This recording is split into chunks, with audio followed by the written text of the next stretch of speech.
le message du dimanche. Donc, le message continue et j'ai fait la première partie de l'intitulé « Comment le Dieu Yahvé s'est-il substitué au Dieu le Créateur ?» La Bible nous en dit quelque chose. Voilà l'intitulé. Donc, la première partie a été faite le dimanche passé. Donc, je suis là pour vous donner quelques points sur la deuxième partie. Vous savez, la première partie nous a permis de faire deux rappels fondamentaux. Le premier, c'est que la Bible a pour substrat l'Afrique. Donc, ce qui nous dit, ce qui nous amène à dire que la Bible est un patrimoine de l'homme noir. Donc, c'est indéniable. J'ai déjà fait beaucoup de vidéos pour montrer les choses là. Pourquoi dit-on que la Bible est le patrimoine de l'homme noir? Et dans cette chose-là, donc, j'ai fait beaucoup de messages concernant ce titre, cet intitulé. Donc, ce que j'ai fini la fois dernière, la Bible était réellement monothéiste ou cache-t-elle encore quelque chose? Donc, on a conclu que la Bible n'est pas monothéiste. Donc, la Bible est plutôt polythéiste. Mais les sens que on donnait, que les religions monothéistes donnent, ces gens-là, ils donnent à la définition du monothéisme, à la définition du polythéisme. Tous ces sens-là ne sont pas corrects. Vous comprenez? Bon, je ne peux pas dire que ce n'est pas tout à fait correct, mais ce sont des définitions sectaires.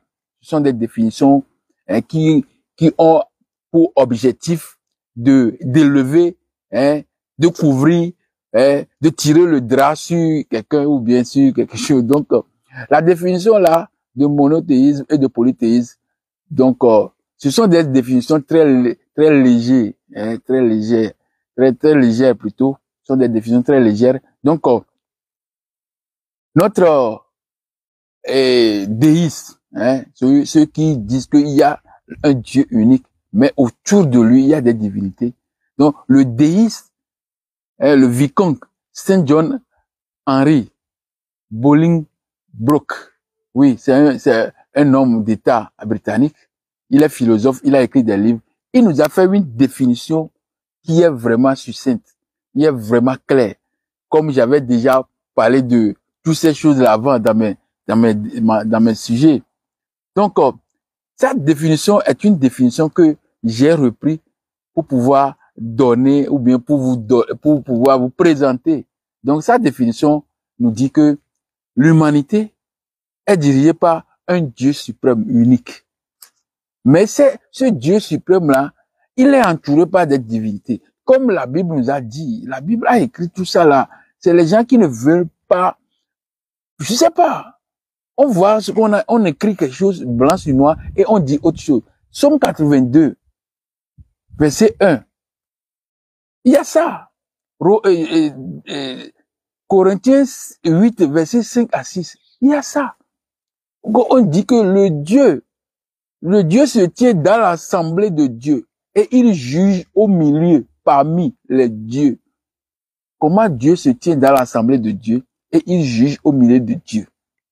Et au même moment, Dieu dit à Abraham, ou bien il a dit aussi à Moïse, Abraham, non pas à Jacob, et Abraham même, et au même à Moïse. Mais je dis d'abord pour Jacob, il dit que retourne, c'est Genèse 35 verset 1.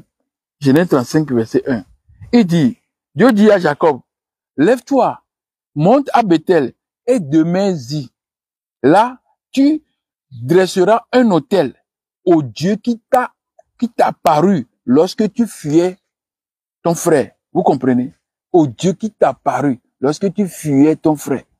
C'est le Dieu Yahvé qui parle à Jacob comme ça, que va faire un autel au Dieu qui t'est apparu. Il ne parle pas de lui, Vous comprenez? Ce sont des choses il y a beaucoup. Ce message du dimanche, je vais vous dire des choses, mes frères. Donc, le premier point nous a permis d'avoir le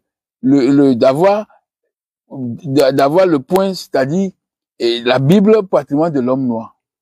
Et le deuxième point nous a permis aussi de faire la définition de monothéisme, d'avoir une définition claire de monothéisme.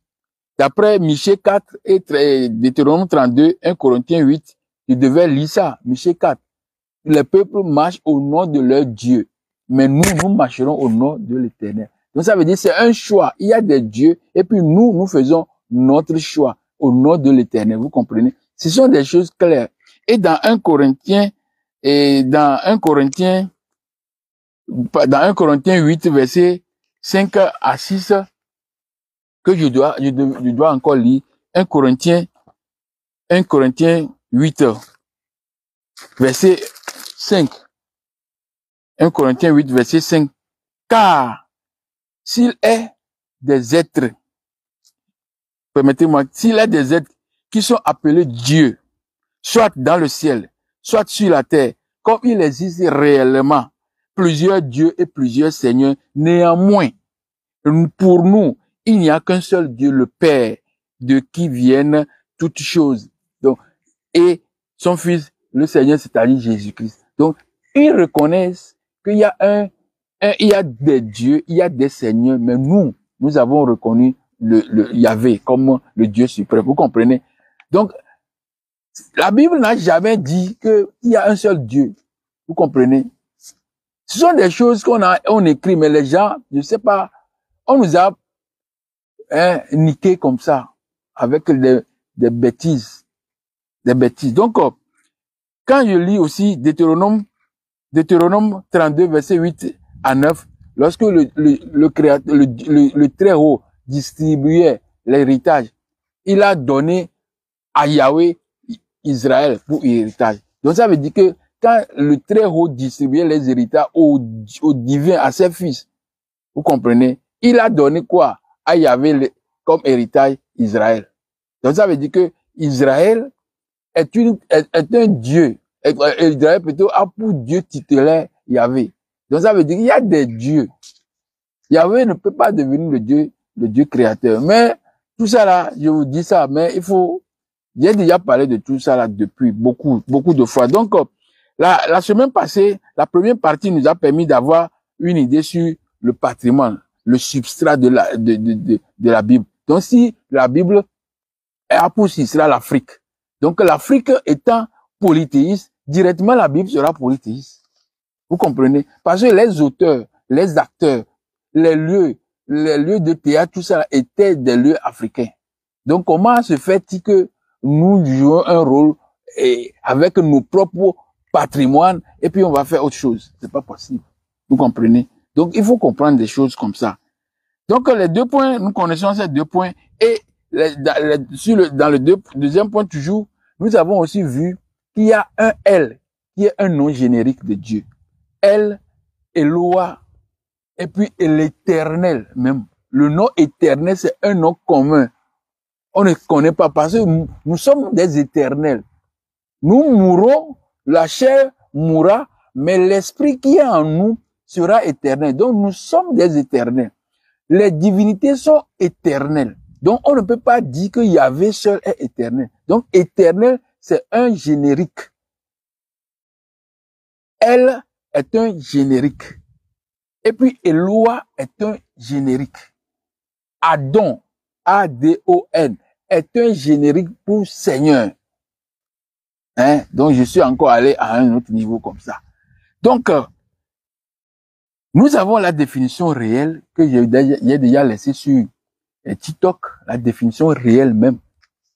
Elle, en tant que le Dieu suprême. Donc, on a dit la définition réelle même d'après les déistes, d'après Henry Bolingbroke, c'est un homme d'État britannique. Il est un déiste. Ils disent que eux, les déistes, ils acceptent qu'il y a un Dieu unique, mais autour de lui, il y a des divinités. C'est les Blancs aussi qui parlent comme ça, ce sont les locodèmes. Parce que ils utilisent, ils sont libres dans leur tête. Ils peuvent penser. Ils sont eux-mêmes. Ils ne sont pas endoctrinés. Donc, ils peuvent voir, réfléchir, analyser. Donc, il dit que l'humanité est toujours basée sur les divinités. Et ces divinités, bien qu'elles sont multiples, mais convergent vers un seul Dieu unique, un seul être suprême. C'est le seul suprême là. Vous me permettez, je vais prendre mon papier là. Le seul suprême là, c'est ça qu'on appelle Dieu. C'est ce qu'on appelle Dieu. Mais le Dieu là même, c'est inconnu. En Égypte antique, Amora est inconnu. Vous voyez? Mais nous devons savoir que la plupart des divinités que nous avons dans ce monde, ces divinités sont associées aux éléments de la nature. Parce que nous savons que dans Genèse 1, la lumière, l'esprit de Dieu planait au-dessus des eaux. Et il dit que la lumière soit la lumière. Cette lumière-là, et en Genèse 1, 14, on parle encore de luminaire. Donc, la lumière qui est arrivée là, c'est la divinité là même, l'apparition de Dieu en tant que visible à l'homme étant visible, physique plutôt. Vous comprenez? Donc, le soleil est l'émanation, est l'hypostase du créateur qui est inconnu. Donc, la plupart des éléments de la nature que l'homme peut reconnaître et constater, c'est à ces éléments-là que l'homme essaie d'aller vers pour pouvoir toucher le créateur qui est invisible. Donc, c'est la procédure. Donc, les gens là ont défini le monothéisme. Et le monothéisme qu'ils ont défini, j'ai déjà fait ça dans les études antérieures, en disant que le monothéisme, les nothéismes ou bien le monolatrisme, c'est l'association du monothéisme, un seul Dieu, mais un seul Dieu, pas un seul Dieu en tant que Dieu suprême, unique, après lui, sans le désert, non. Monothéisme, un seul Dieu, et le polythéisme, plusieurs dieux. Mais le un seul Dieu là, c'est lui qui apparaît à la nature, à la création, à l'humanité, dans cette diversité qu'on appelle polythéisme. Vous comprenez? Donc, le monothéisme et le polythéisme, c'est ça qui sont le résultant de monothéisme élevé, monothéisme suprême, monothéisme réel. Parce que c'est à partir de un que nous avons plusieurs. Vous comprenez? C'est à partir de un. Même quand l'homme va venir dans cette vie, il y a d'abord la fécondation. Voilà, la fécondation du spermatozoïde mâle et de l'ovule. Et quand ils ils forment un seul œuf. Et après, l'œuf là se divise, et on a une pluralité. Donc, on commence toujours par un pour arriver à plusieurs. Donc, le Dieu unique est unique, mais il apparaît à l'anéanti dans une diversité. Et ces diversités sont associées aux éléments de la nature. Nous avons l'eau, nous avons l'air, nous avons la terre, nous avons le feu, nous avons beaucoup de choses. Donc, c'est pourquoi je dis que l'homme même est un cosmos, un petit cosmos, parce que nous avons tout ça là en nous. J'ai déjà montré tout ça là quand j'ai fait la relecture macroscopique des chapitres 1 et 2 de la Genèse. Je vous dis, allez regarder ça, cette chose-là, ce chapitre-là, la relecture macroscopique, d'où vient mon nom même maintenant. Raymond Akoué, pas Raymond Akoué, Ré Akoué, la relecture macroscopique des versets des versets bibliques. Donc on va relire pour comprendre. C'est à partir de cette relecture que nous pouvons avoir accès à la lumière. Donc, la relecture est fondamentale. Donc, nous avons la définition que Henry Bolingbroke nous a donnée. Et aussi, nous avons aussi la définition du terme substitué. Substituere. Hein, ça, c'est le nom, ça, c'est en latin. Mais je vous ai dit que toutes ces choses-là, qu'on dit latin, grec, tout ça là, ce sont des choses qu'on a décidé pour nous dire que tout vient de là. Non, rien n'est venu de latin, grec, tout ça là. Tout est venu de l'Égypte antique parce que nous savons comment faire la phonétique des mots. Comment couper les mots pour que les mots même dans leur coupure, on relate ou bien montre leur signification ou bien se définit eux-mêmes. C'est dans ça, c'est en Afrique, en Égypte, qu'on a coupé les mots et chaque partie phonétique des mots sont autonomes pour donner et pour être clair. Ça. Donc maintenant on a dit latin en grec et puis on a l'habitude de citer ça, mais le temps viendra, on va revenir à l'Égypte antique, à l'hiéroglyphe.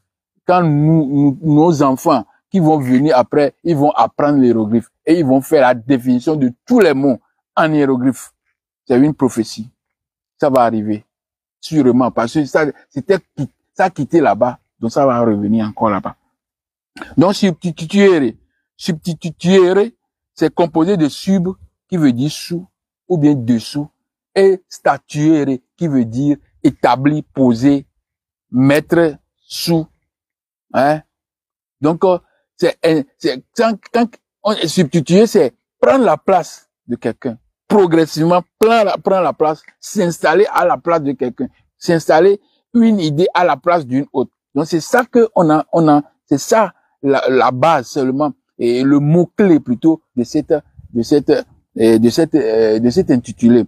Comment le Dieu Yahvé s'est-il substitué au Dieu le Créateur? La Bible nous en dit quelque chose. Donc on a la première partie là nous a permis d'avoir aussi la définition de ces trucs, de ce mot, le mot clé, le seul mot clé de l'intitulé. Et je continue, mes frères, mes sœurs, je sais que vous me suivez, hein, et vous aurez l'amour pour suivre mes études, parce que je veux aller en profondeur. Je veux faire la relecture macroscopique. Et cette relecture macroscopique, hein, va vous permettre d'avoir une idée claire sur les choses qu'on a écrites dans cette Bible. La Bible, c'est le patrimoine de l'homme noir. Ça ne veut pas dire que nous avons quelque chose à faire avec la Bible. On n'a rien à faire avec la Bible. Ce sont nos choses qu'on a copiées pour mettre là-bas. Donc, nous-mêmes, on n'a rien à faire avec la Bible. Vous savez, notre spiritualité est au-delà, au-dessus, est en une hauteur élevée de la Bible. La Bible est petite. Vous comprenez? Donc, on a eu la définition. Et le troisième point, parce que c'était 4 points, le troisième point, ça concerne maintenant qui est ce elle, ce Dieu générique elle, qui est appelé Yahvé, qui est ce Dieu-là, ce elle. Donc c'est le point là que nous allons traiter ce dimanche. Et dans ce point, vous allez voir, vous allez écouter des choses. Le Dieu, la représentation du Dieu même, le symbole de Dieu. Vous allez comprendre ça. Mais je vais vous donner quelques points ici. Parce que c'est très important. Je suis là pour brosser. Avant de revenir sur le message même le dimanche à partir de 19h, heure de Bruxelles. Vous aurez l'entièreté de ce message. Qui est Yahvé? Qui est ce elle? Pour ne pas dire qui est cet elle, mais qui est ce elle? Pour avoir accent sur elle d'abord. Yahvé. Parce que la première partie nous a aussi permis d'avoir elle générique, elle le suprême, et nous avons remarqué que même le nom qu'on a donné à Jacob, Dieu, le Dieu a donné à Jacob, il a donné un nom encore des divinités qui existent. Parce que Yahvé, c'est un Dieu étranger. C'est un Dieu étranger. Il n'est pas reconnu dans la région. C'est pourquoi aucun enfant, aucun enfant n'a porté le nom Yahvé plus quelque chose comme nom Théophore. Si nous disons Yesha Yahou, hein, on n'a pas dit Yesha Yahvé, non. On n'a pas dit Eli Yahou, on n'a pas dit Eli Yahvé, non. On n'a pas dit Israël Yahvé, non. On a dit Israël. Le nom Aï est fils de El, est fils du Dieu El. Dieu Ra plutôt El. Ou bien je reprends encore. Israël, Aï, fils de Ra, hein, fils de Dieu Ra, El. Ou bien fils de El, Ra. El, c'est le Dieu.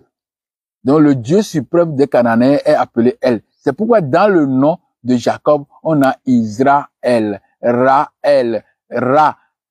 le Dieu soleil, et puis c'est ça, le Dieu soleil. El, Israël, Aïe, fils du Dieu soleil, Ra. Vous comprenez? C'est ça. On ne peut pas donner un autre nom, parce qu'ils n'en ont pas. Ils n'en ont pas, ils sont en train de faire des gymnastiques.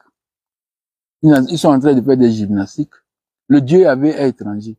Le Dieu réel même de l'endroit là, je vous ai déjà défini, je vous ai déjà montré ça dans les vidéos passées. C'est Cos. Il est représenté par des cornes ici et une corne devant, 3 cornes. Et il est roux. C'est pourquoi ils disent que ils parlent de roux, que l'homme, Adam et Ève sont roux. Et tout ça là, c'est passé en rapport avec leur Dieu.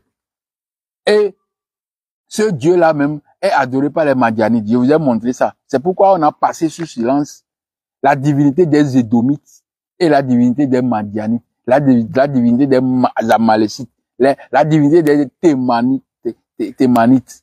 Ils ont passé sous silence. Alors que tous ces gens-là étaient des royaumes, pas des royaumes, mais des tribus ou bien des peuples autour de Israël. Pourquoi on n'a pas parlé de leur divinité?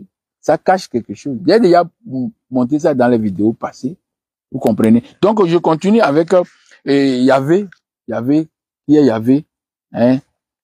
D'où Yahvé est-il venu? Hein? D'où venait-il?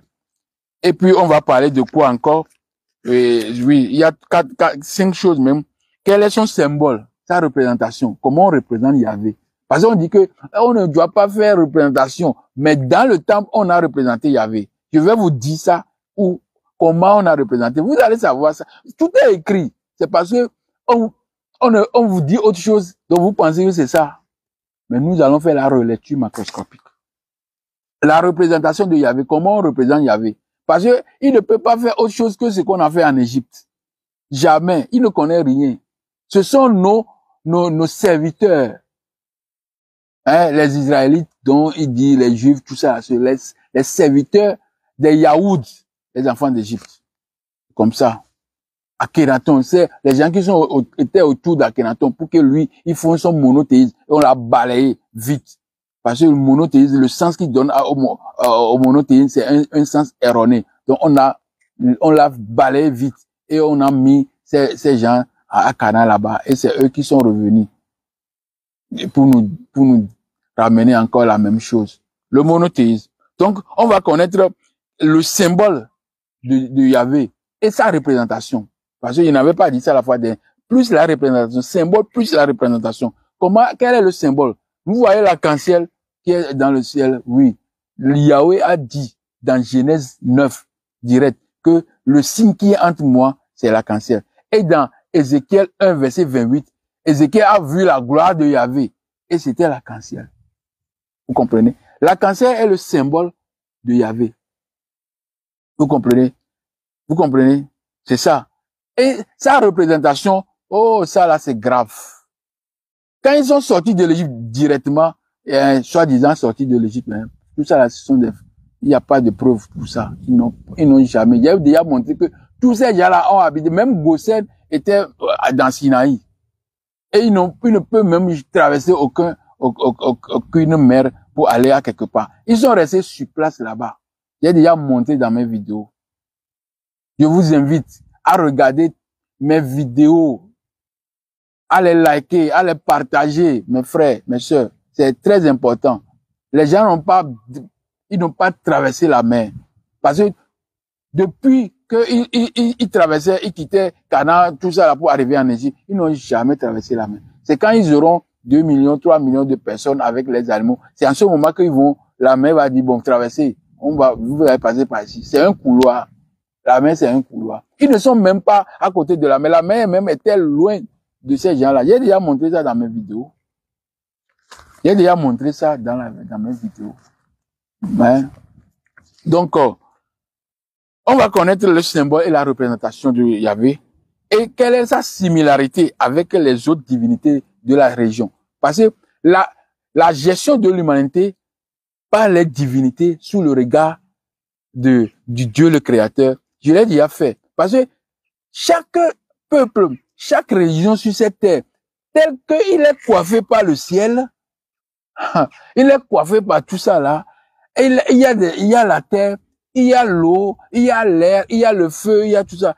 Tous ces éléments de la nature sont des divinités. Donc, partout, dans n'importe quel pays sur cette terre, les divinités sont les mêmes.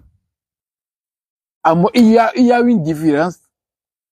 De temps en temps, il y a une petite différence parce que les gens qui sont dans le désert, ils n'ont pas accès aux forêts, ils n'ont pas accès. Donc, leur divinité pour la forêt ne sera pas fort là-bas. Vous comprenez?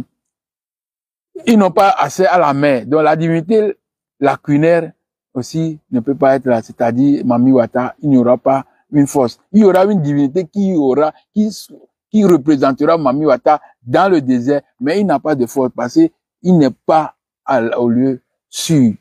Vous comprenez? Donc, les divinités qui gèrent le monde entier, c'est les mêmes divinités. Par exemple, dans ma ville, la fois dernière, on a fait la prise de la pierre sacrée pour entrer dans une nouvelle année. Au cours de cette pierre sacrée, 41 divinités qui sont dans ma ville à Nero, les 41 divinités qui sont là ont eu leur représentation, ils ont fait leur manifestation, tout était ensemble. Il y aura personne qui va dire que lui, il est au-dessus de l'autre. Parce que l'inconnu, le Dieu suprême, là, c'est lui-même qui est invoqué. Donc, toutes ces divinités sont là pour invoquer ensemble avec la population, la nation, le Dieu suprême. C'est comme ça, ça se passe. Dans tous les pays, c'est seulement les gens qui sont venus pour nous envahir, pour un problème politique, un problème de faim, un problème de quoi? Je sais pas encore. C'est avec tout leur système là qu'ils ont fait, ils ont pris d'autres dieux qui sont au-dessus d'eux. C'est ce qu'ils faisaient même. Dans leur région là-bas, quand Assyrie aussi était là, c'est Assur. Quand Babylone est venu, il a dit non, c'est notre dieu qui est Hadad. Ou bien, Hadad. Ou bien Marduk. Donc quand les Perses sont arrivés, eux, ils étaient vraiment flous. Parce que c'est les mêmes gens comme les Israélites. Donc ils se sont cachés sous les Israélites pour pouvoir faire au chemin. Leur dieu aussi, c'était Madou. C'était Mazda, Aura Mazda. Ils n'ont pas parlé de ça. Vous comprenez? Donc, chaque région sur cette terre est gérée par les mêmes divinités. Aucune région n'est exceptée. Parce que c'est le Dieu suprême qui envoie les éléments de toute la nature, qui a créé toutes ces choses. Alors, toutes ces choses sont partout. Il n'y a pas un endroit où il n'y a pas ça. Même dans la forêt, tu vas trouver des places qui ne sont pas très de forêt. Même dans le désert, tu vas trouver un endroit qui aura un peu de oasis, il y aura un peu d'herbe, tout ça. Toute la terre est remplie d'éléments de Dieu. C'est ça. Donc, on va voir tout ça là, le dimanche. Ce dimanche, c'est un dimanche capital. Et nous allons découvrir Yahvé. Comment Yahvé même est représenté. Comment il est représenté et qu'on nous a caché. La première sortie, ils ont fait quoi? Le veau d'or. Le veau d'or, c'est une représentation de Dieu, le Dieu, le Créateur, en Égypte antique. Et quand tu reviens encore, quand ils sont arrivés, ils sont dit qu'ils sont arrivés, ils ont transformé le Dieu, transporté le Dieu à partir du désert là-bas pour aller à Jérusalem. Quand ils sont partis là-bas, ils ont créé des temples. Et dans le temple là, on a encore fait le veau d'or. Ça, je vous dis, allez lire d'abord 1 Roi 12, verset 25 jusqu'à 29. Et on va se voir. 1 Roi 12, verset 25 jusqu'à 29. Lisez ça le dimanche. Et lisez aussi Exode 32, verset 4. Verset 3 à 4, verset 8. Et encore toujours Exode 32, toujours verset 20 à 24. Lisez ça. On va se voir le dimanche pour que vous aurez déjà une idée. Lisez encore 2 Chroniques 11, verset 14 à 17. Lisez ça. Je ne vais pas parler de ça maintenant. Comment on a représenté Dieu, Yahvé. Parce qu'il est